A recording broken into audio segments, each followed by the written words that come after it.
자, 저희가 오늘 함께 볼 말씀은 야고보서입니다. 야고보서.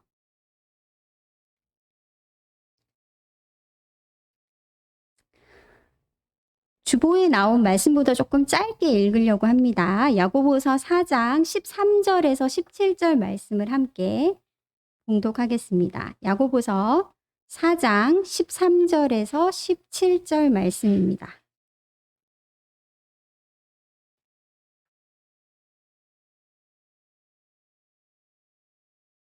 신약 성경 375페이지입니다.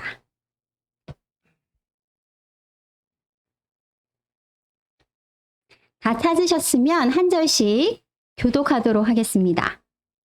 들으라, 너희 중에 말하기를 오늘이나 내일이나 우리가 어떤 도시에 가서 거기서 1년을 머물며 장사하여 이익을 보리라 하는 자들아.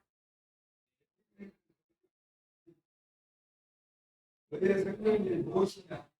너희는 잠깐 놀다가 없어지는 안개니라.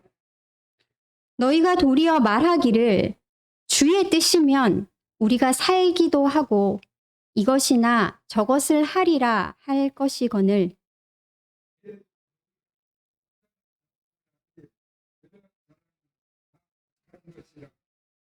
그러므로 다 같이 읽겠습니다. 그러므로 사람이 선을 행할 줄 알고도 행하지 아니하면 죄니라. 아멘.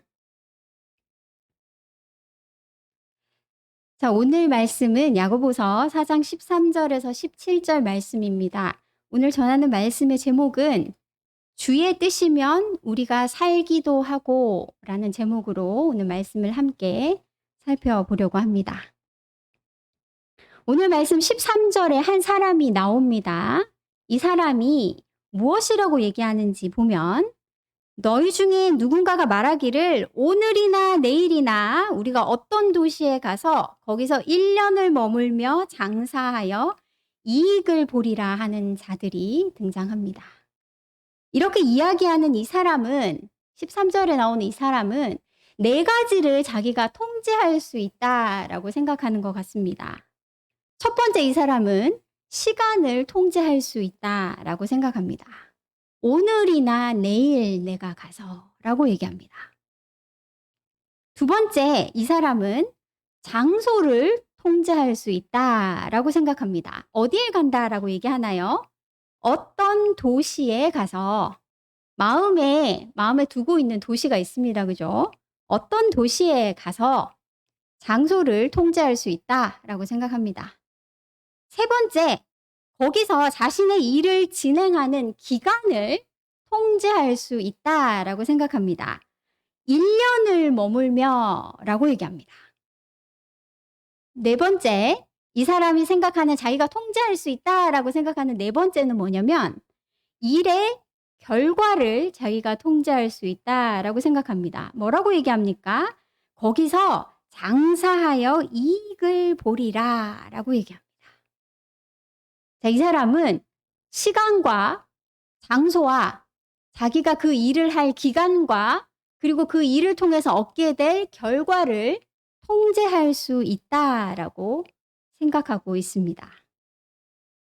이 사람은 바로 자기 자신의 삶을 내가 바라는 대로 이끌어갈 수 있다라고 생각하고 그렇게 살아가는 사람입니다. 자기에게 일어나는 일의 시간, 장소, 기간, 그 결과까지를 통제할 수 있다라는 것은 어떤 생각을 담고 있는 겁니까? 내가 내 생명의 주인이다라는 생각을 담고 있습니다. 내가 내 삶의 주인이다라는 생각을 담고 있습니다. 주인이 자신의 것을 마음대로 할 수 있기 때문입니다.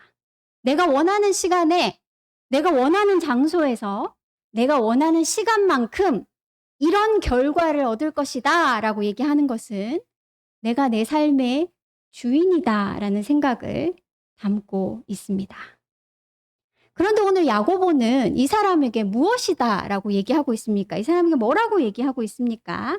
14절 저희가 다 같이 한번 큰 소리로 읽어보겠습니다. 시작. 내일 일을 너희가 알지 못하는도다. 너희 생명이 무엇이냐?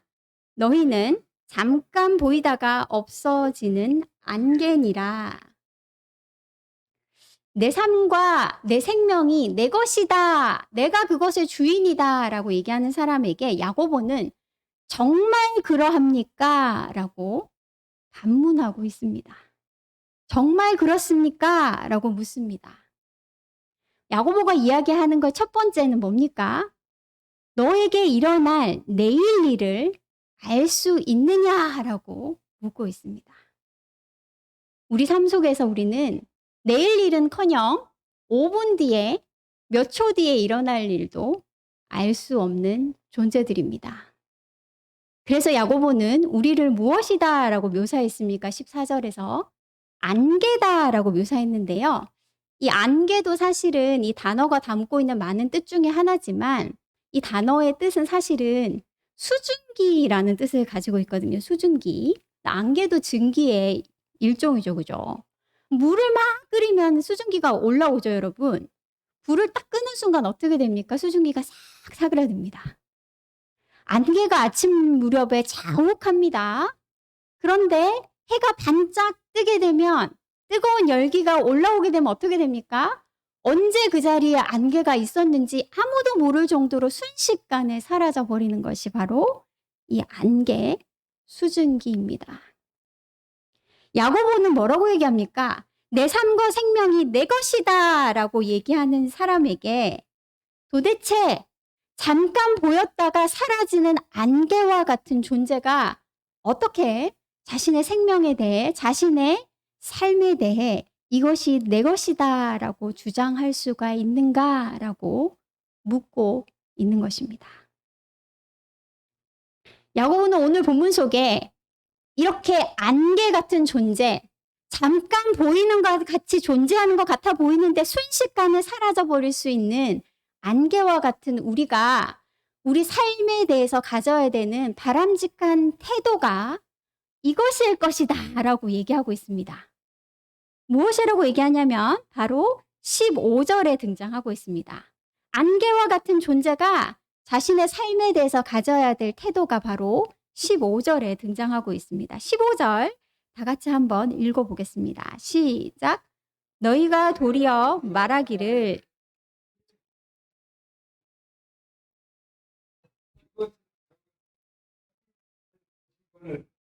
아멘. 자, 안개와 같은 존재가 자신의 삶에 대해서 가질 수 있는 적합한 겸손의 태도가 바로 주의 뜻이면 우리가 살기도 하고 이것이나 저것을 하리이다 라는 것입니다. 주의 뜻이면 우리가 살기도 하고 이것이나 저것을 하리이다. 그것이 안개 같은 존재가 자신의 삶에 대해서 가질 수 있는 바른 태도다라는 이야기를 하고 있는 것입니다. 이 주의 뜻이면 우리가 살기도 하고 이것이나 저것을 하리이다라는 요 말은 무엇을 담고 있냐면 내가 내 삶에 일어나는 것에 대해서 아무것도 통제할 수 없습니다라는 것을 드러내는 말입니다. 내가 내 삶에 5분 뒤에 몇 초 뒤에 일어날 일도 그 어떤 것도 내가 통제할 수 없습니다라는 것을 표현하는 문장이 바로 주의 뜻이면 우리가 살기도 하고 이것이나 저것을 하리이다 라는 이 문장에 담겨 있는 태도인 것입니다. 저희가 지금 야고보서를 함께 읽고 있습니다. 그죠? 오늘이 10주차 되고 있는데요. 10번째 야고보서 강해 설교를 하고 있는데 야고보서 1장 2절에서 야고보가 무슨 말을 했는지 기억나시나요? 10달 전에 설교니까 기억이 안 나실 수 있습니다. 충분히. 야고보가 1장 2절에서 뭐라고 얘기했냐면 제가 한번 읽어보겠습니다. 야고보서 1장 2절에서 이렇게 얘기합니다. 내 형제들아 너희가 여러 가지 시험을 당하거든 온전히 기쁘게 여기라 라고 얘기했습니다. 야고보는 자기의 편지를 시작하면서 형제들아, 이 편지 시작입니다. 그죠? 말을 꺼내면서 뭐라고 얘기하냐면 너희가 여러 가지 시험을 만나거든 이라고 얘기합니다. 야고보가 첫 페이지부터 편지의 첫 마디부터 전제하는 게 무엇입니까? 우리의 삶에는 셀 수 없는 여러 가지 모양의 온갖 종류의 모양의 시험이 다가온다라는 이야기를 하고 있는 것입니다. 이 통제할 수 없는 일이 수많은 시험이 우리의 삶에 일어난다라는 얘기를 처음부터 했던 것입니다. 근데 야고보는 거기에서 멈추는 게 아니라 2절과 3절 이어서 읽어보시면 이렇게 얘기합니다. 왜 이렇게 시험 만날 때 기쁘게 여기라라고 얘기하냐면 이러한 믿음의 시련이 인내를 만드는 줄 너희가 알미라. 인내를 온전히 이루라. 이는 너희로 온전하고 구비하여 조금도 부족함이 없게 하려 함이라 라고 얘기합니다. 야고보는 1장에서 편지를 시작하면서 뭐라고 얘기하냐면 우리 삶에 셀 수 없이 수많은 시험이 다가오는데 근데 그 시험을 만나면 기뻐해라. 왜냐하면 이 시험은 우리로 하여금 인내하면서 이 믿음의 씨앗을 싹 틔워서 열매 맺는 성숙하고 온전한 믿음으로 자라가는 기회가 된다라는 얘기를 야고보가 1장부터 한 바 있습니다. 야고보는 자신의 편지를 받는 수신자를 누구다라고 불렀냐면 1장 1절에 흩어져 있는 12지파에게 내가 이 편지를 쓴다라고 얘기합니다. 이 흩어져 있는 12지파라는 표현은 이미 바벨론 유수 이방 땅에 잡혀가 있지만 하나님이 이 백성들을 다시 한번 출애굽해서 구원해 내실 것이다 라는 믿음이 담겨 있는 표현입니다. 그런데 이 12지파 하나님의 백성을 하나님이 다시 한번 약속의 땅으로 돌아오게 하실 건데 아직 그 약속의 땅에는 들어가지 못한 상태. 그래서 흩어져 있는 12지파라는 표현은 무슨 뜻을 담고 있냐면 하나님이 그들을 구원해 내셨지만 그들이 아직 어디에 있다? 광야에 있다라는 뜻을 담고 있는 표현입니다. 야고보는 자기의 편지를 받는 사람들을 흩어져 있는 12지파에게 내가 이 편지를 쓴다라고 얘기합니다. 무슨 얘기입니까? 광야를 걷고 있는 여러분에게 내가 이 편지를 씁니다라는 얘기를 하고 있는 겁니다. 하나님께서 왜 그 눈에 넣어도 아프지 않는 하나님의 사랑하는 자녀들을 왜 광야에 두신다라고 성경은 얘기합니까? 왜 하나님이 그 사랑하는 자녀들을 여러 가지 시험을 날마다 만날 수밖에 없는 이 광야에 두시는 이유가 무엇이다라고 이야기하고 있습니까? 신명기서입니다. 신명기서 8장 2절에서 3절 말씀을 제가 읽겠습니다. 내 하나님 여호와께서 이 40년 동안에 내게 광야 길을 걷게 하신 것을 기억하라. 이는 너를 낮추시며 너를 시험하사 내 마음이 어떠한지 그 명령을 지키는지 지키지 않는지 알려 하심이라.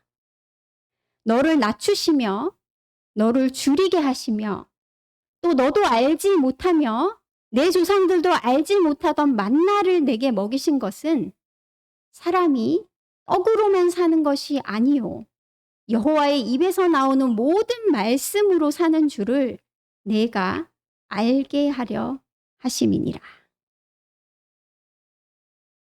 하나님께서 그 사랑하는 자녀들을 그 아들들을 광야에 두시는 이유는 그곳에서 매일매일 만나는 시험을 통해서 사람이 입에 들어가는 떡으로 사는 것이 아니고 하나님 아버지의 입에서 나오는 말씀으로 사는 것을 알게 하기 위해서다라고 이야기하고 있습니다.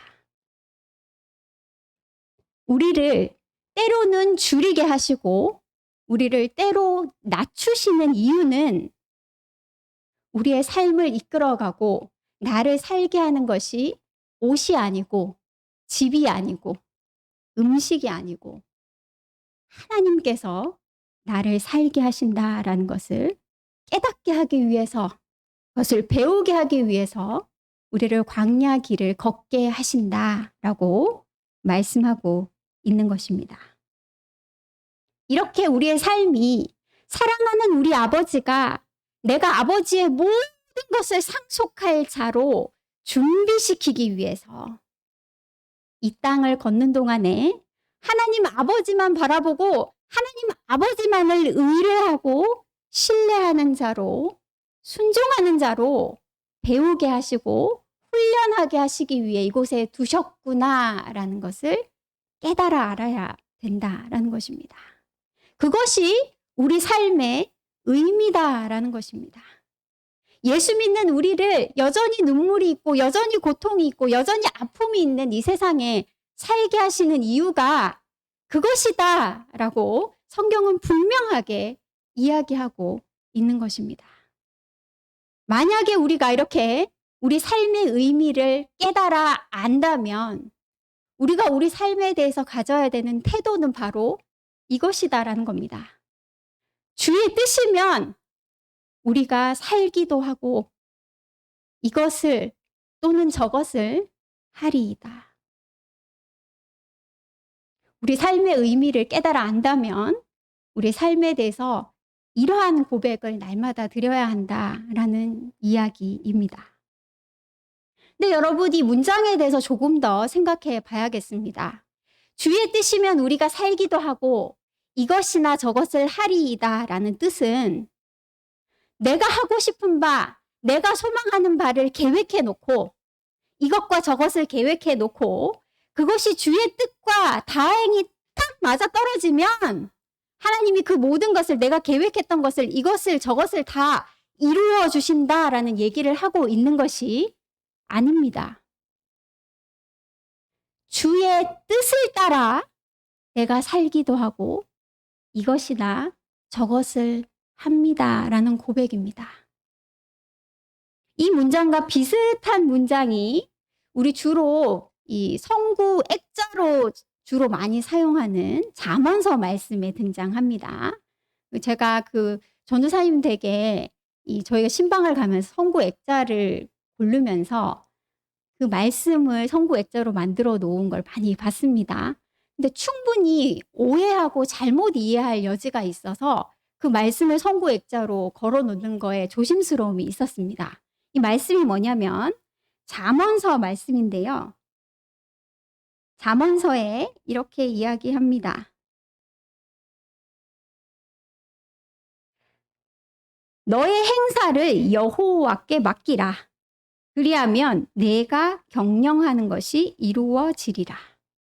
잠언서 16장 3절 말씀입니다. 너의 행사를 여호와께 맡기라. 그리하면 네가 경영하는 것이 이루어지리라. 종종 이 말씀을 어떻게 오해합니까? 내가 계획하는 바, 내가 원하는 바가 있는데 내가 하나님을 믿는 큰 믿음이 있으면 내가 계획하고 원하는 바를 하나님이 다 이루어 주신다라고 오해하곤 합니다. 그런데 이 말씀의 뜻은 그게 아닙니다. 무슨 말씀부터 시작합니까? 너의 행사를 여호와께 맡기라. 내 삶의 주인의 자리를 하나님께 내어드리라는 겁니다. 내 삶의 운전대를 하나님께 맡겨드리라는 겁니다. 그리하면 하나님의 뜻대로 내 삶이 방향을 잡아 흘러가게 되고 그리하여서 그 하나님의 뜻이 내 삶 속에 이루어진다라는 것을 담고 있는 말씀입니다. 오늘 야고보서 본문에 있는 말씀도 동일한 뜻을 담고 있습니다. 주의 뜻이면 우리가 살기도 하고 이것이나 저것을 하리이다 라는 표현은 내가 원하는 바가 주의 뜻과 맞닥뜨려지게 되면 맞아지게 되면 내가 더 큰 믿음을 가지면 내가 원하는 바가 내 소원이 이루어질 것이다 라는 얘기를 하고 있는 게 아닙니다.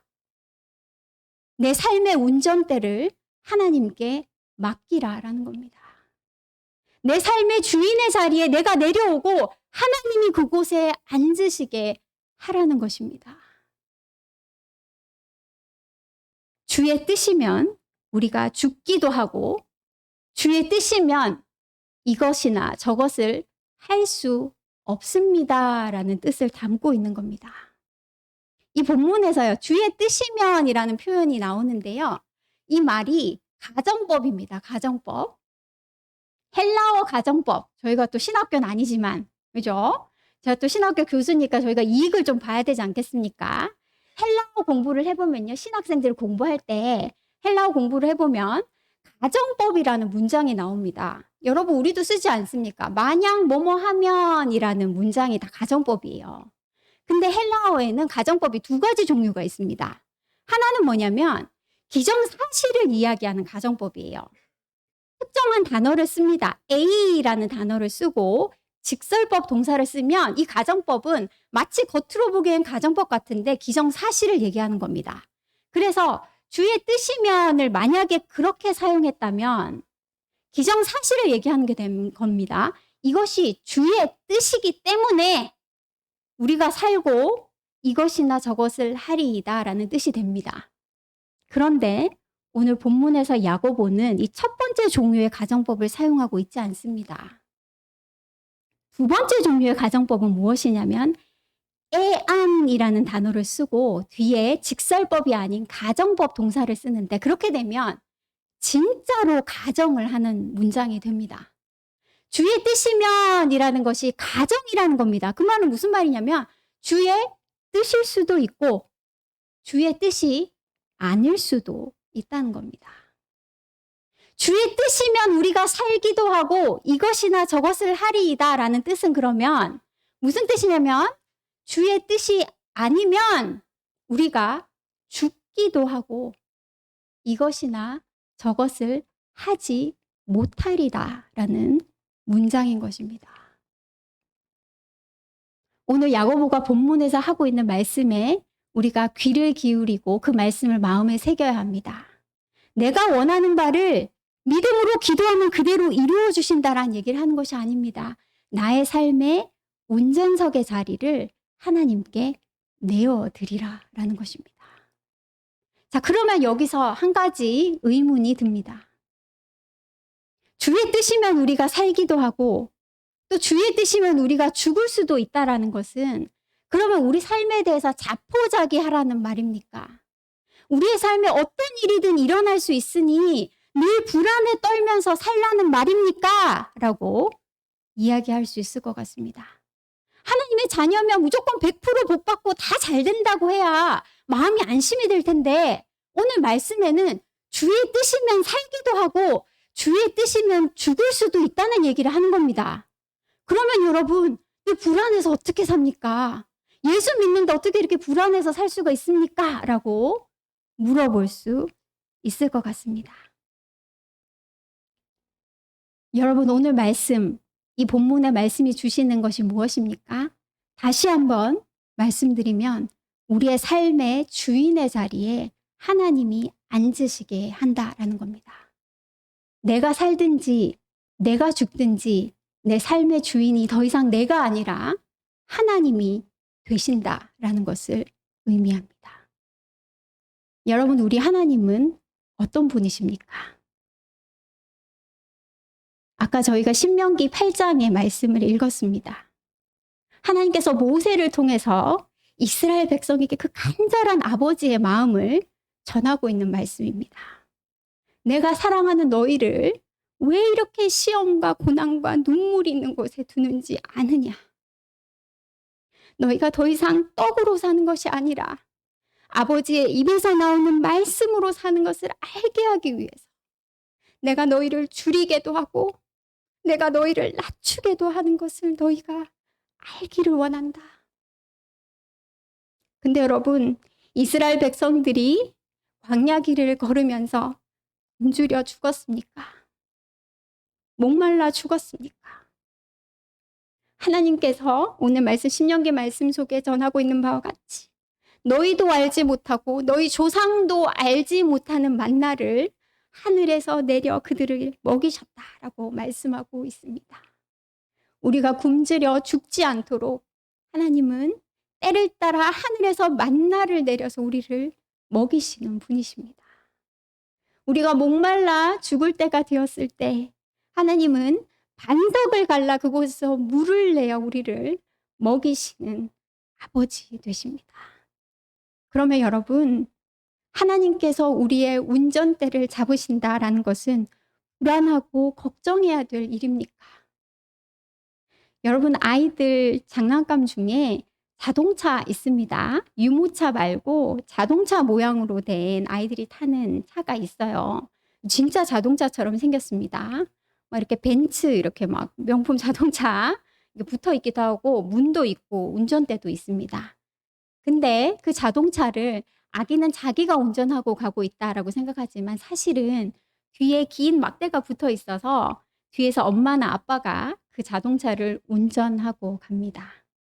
때로는 아기는 반짝거리고 예쁜 곳이 있으면 그곳으로 막 달려가고자 하지만 운전대를 글로 막 돌려봅니다. 그런데 부모님은 큰 길이 있어서 그리 가면 위험하다라는 것을 압니다.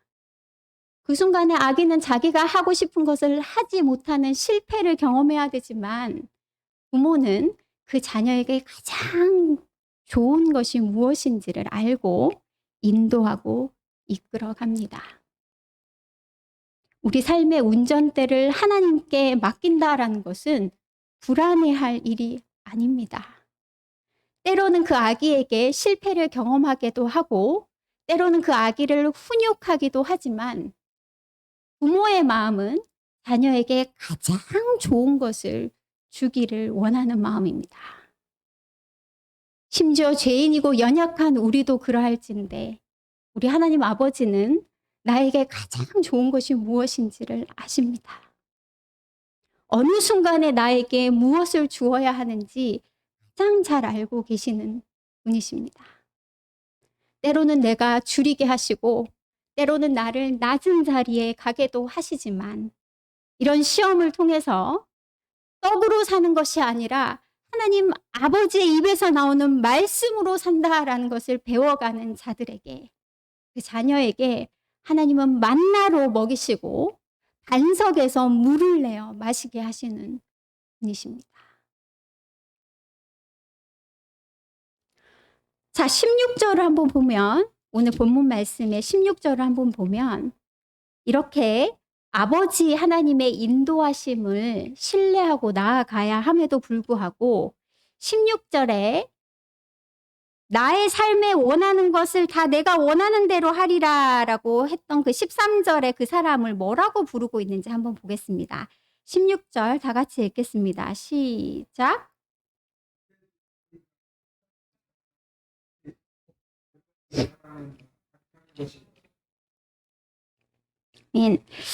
자, 이렇게 주의 뜻이면 우리가 살기도 하고 이것이나 저것을 하리이다 라는 고백을 하면서 살아야 함에도 불구하고 우리는 종종 우리 삶에서 내가 원하는 바를 이때 이런 장소에서 이 기간 동안 이런 결과를 내기를 원한다라는 태도로 살아가게 됩니다.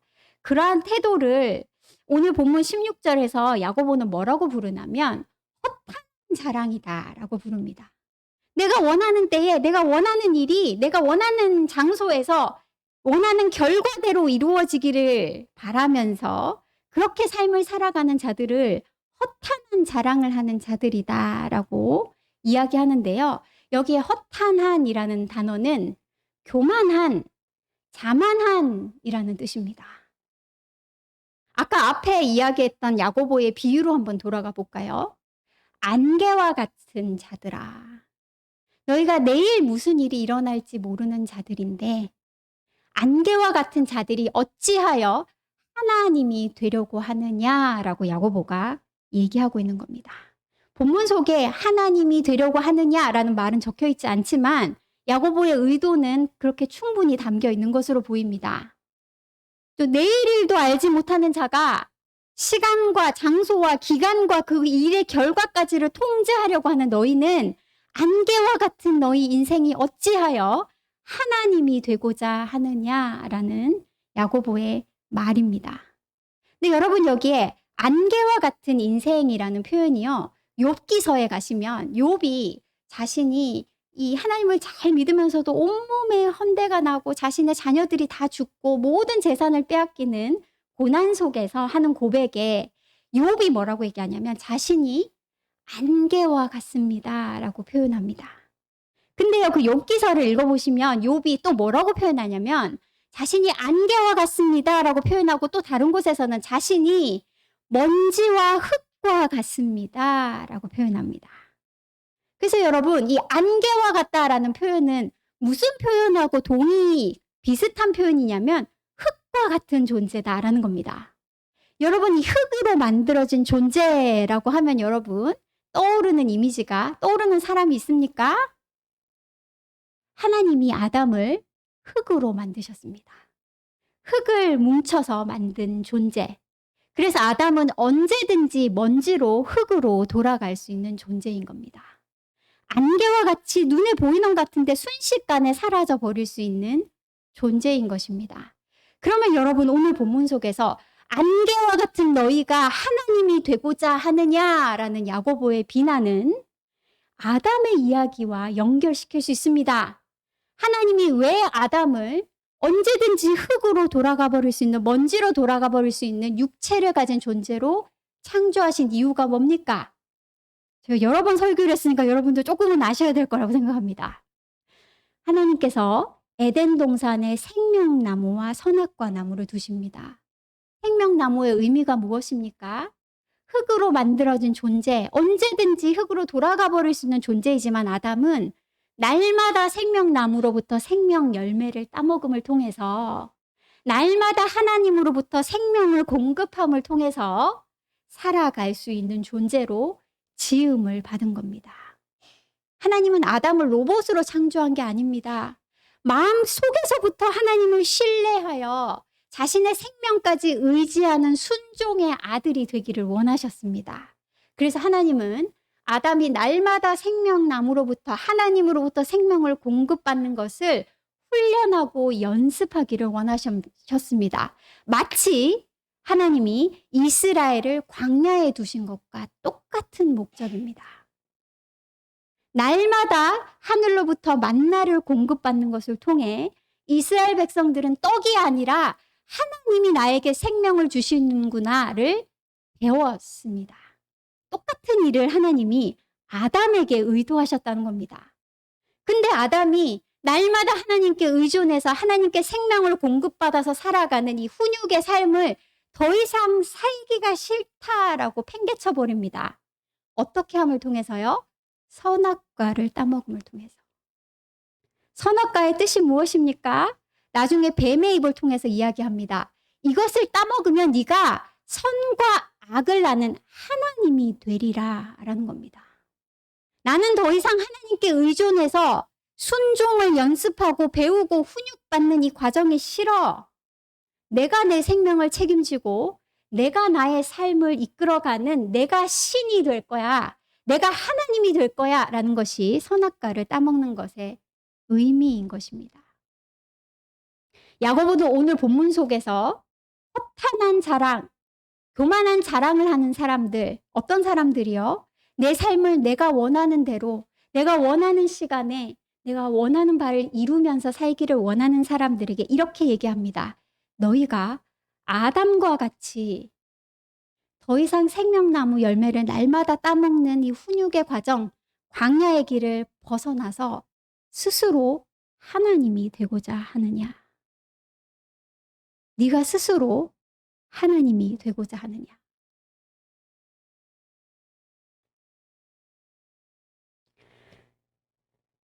이 본문 속에 17절 말씀을 마지막으로 저희가 한번 읽어보겠습니다. 다 같이 읽겠습니다. 시작.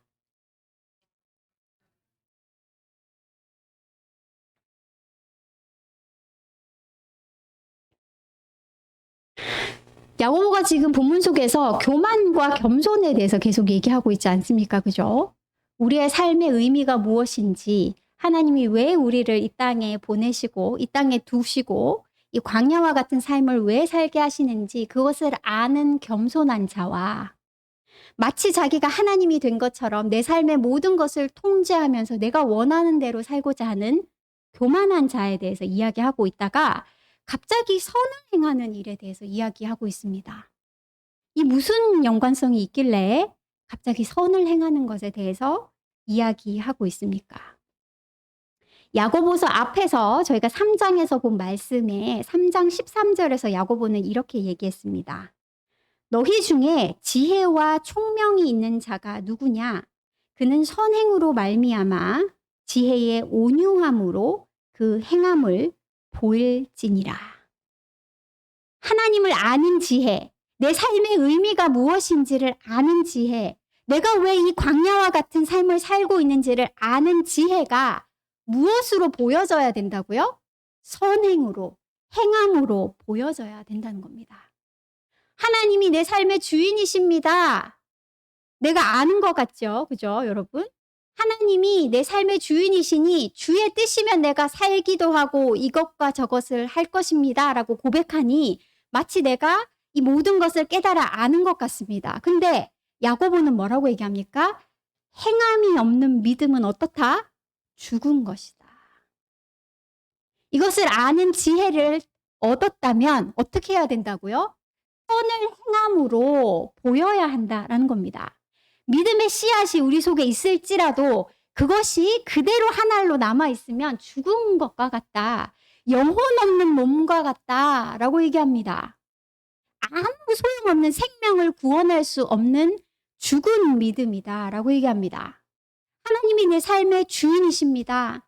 하나님이 원하시면 내가 살기도 하고 이것과 저것을 하리이다 라는 고백을 하는 사람은 반드시 어떠해야 된다고요? 내 삶 속에 그것이 행함으로 드러나야 한다는 것입니다. 어떻게 행할 수 있습니까? 내가 가진 것을 하나님의 뜻을 위해 사용해야 됩니다. 하나님이 원하시는 곳에 내가 가진 것을 사용해야 합니다. 야고보는 이것을 무엇이라고 표현하냐면 야고보서 1장 27절입니다. 하나님 아버지 앞에서 정결하고 더러움이 없는 경건은 곧 고아와 과부를 그 환난 중에 돌보고 또 자기를 지켜 새 속에 물들지 아니하는 그것이니라. 여러분과 아까 안개와 같은 허탄한 자랑을 하는 사람 한번 생각해 보십시다. 이 사람이 자기가 안개와 같은 삶이다라는 걸 모를까요? 이 세상에 사는 사람들 중에 내가 내일이라도 당장 죽을 수 있다라는 사실을 모르는 사람은 아무도 없습니다. 그죠? 내 삶에 예상하지 못하는 일이 다가올 수도 있다라는 걸 모르는 사람은 아무도 없습니다. 근데 어떻게 이 사람이 그렇게 허탄한 자랑을 할 수 있습니까? 어떻게 내 삶을 내가 원하는 대로 내가 바라는 바대로 이끌어 간다라고 생각하면서 살 수가 있을까요, 여러분? 그 비밀은 다음 달에 할 설교 본문에 나오는데 미리 스포를 좀 드리자면 그 비밀은 그가 땅에 보물을 쌓아두었기 때문입니다. 왜 내 삶에 내가 원하는 대로 살 수 있다라고 어느 정도 확신을 가지고 살 수 있냐면 내가 가진 것이 좀 있기 때문이에요. 세상에서 확실하게 내 삶을 보증해 줄 것 같은 것들이 내 창고에 쌓여 있기 때문에 그런 허탄한 자랑을 할 수 있게 되는 겁니다. 돈이 좀 있습니다. 예상치 못하는 일이 터져도 감당할 만큼 뭔가 준비되어 있다는 겁니다. 내가 지금까지 살아오면서 경험해온 바가 있습니다. 지식과 경험이 있습니다. 그래서 예상치 못하는 일이 다가와도 내가 어느 정도 그거를 감당할 수 있을 거다라는 확신이 있는 겁니다. 내 인맥이 있습니다. 내게 무슨 일이 터져도 내 사랑하는 가족이, 내 사랑하는 친구가, 내 사랑하는 자식들이 나를 도와주고 함께 할 거다라는 확신이 있는 겁니다. 그래서 이러한 허탄한 자랑을 하게 됩니다. 그러면 여러분, 이러한 사람은 자신이 쌓아둔 이것을 하나님의 뜻대로 잘 사용할 수 있을까요? 없을까요?